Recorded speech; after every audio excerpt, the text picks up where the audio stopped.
आज के इस एपिसोड में आप सुनेंगे छलावा, एक खौफनाक दास्तां। चलिए इस कहानी को सुनते हैं खामोशी के साथ। उत्तर प्रदेश के एक छोटे से गांव कालीपुर की यह घटना है। यह गांव घने जंगलों के पास था और वहां के लोग शाम ढलते ही अपने घरों में बंद हो जाते थे। वजह थी छलावा।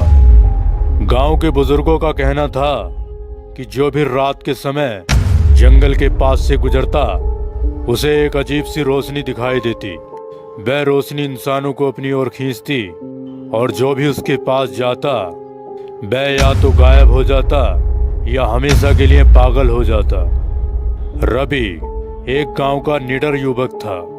इन कहानियों का अंधविश्वास मानता था। एक रात उसने अपने दोस्तों से कहा, भाई अगर ये सच में छलावा है तो अब तक पुलिस या कोई सीआईडी या फिर कोई वैज्ञानिक इसे देखने क्यों नहीं आया। मैं आज ही जंगल जाकर देखूंगा कि आखिर ये अंधविश्वास है या सच में कोई ऐसा छलावा होता है। उसके दोस्त डर गए और उसे रोकने की कोशिश की, लेकिन रवि नहीं माना।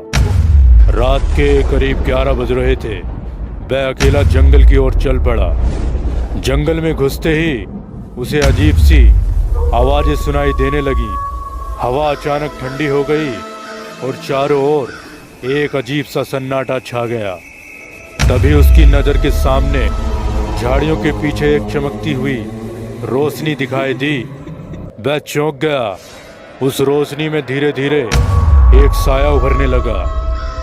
लंबी काली बिना चेहरे की आकृति अचानक रोशनी की तरफ से हंसती हुई उसके करीब आने लगी। रवि को लगा कि उसके पैर जैसे जमीन में चिपक गए हैं। उसकी आंखें फटी की फटी रह गईं। तभी वह आकृति हवा में उड़ने लगी और एक अजीब सी आवाज में बोली, तूने मुझे देख लिया है, अब तू यहाँ से जिंदा वापस नहीं लौटेगा। रवि की चीख पूरे जंगल में गूंज उठी और चारों ओर अंधेरा छा गया। अगले दिन गांव वालों को उसकी लाश जंगल के किनारे मिली। उसका चेहरा डर के मारे सफेद पड़ चुका था और उसकी आंखें अब भी फटी हुई थीं, मानो वह मरने से पहले कुछ भयानक देख चुका हो। तब से गांव में कोई भी रात के समय उस जंगल के पास जाने की हिम्मत नहीं करता, क्योंकि जो एक बार छलावे को देख लेता वह कभी जिंदा वापस नहीं लौटता। आज की ये कहानी यही खत्म होती है और ये कहानी आपको कैसी लगी अपना फीडबैक कमेंट बॉक्स में जरूर दें। इस एपिसोड में बस इतना ही।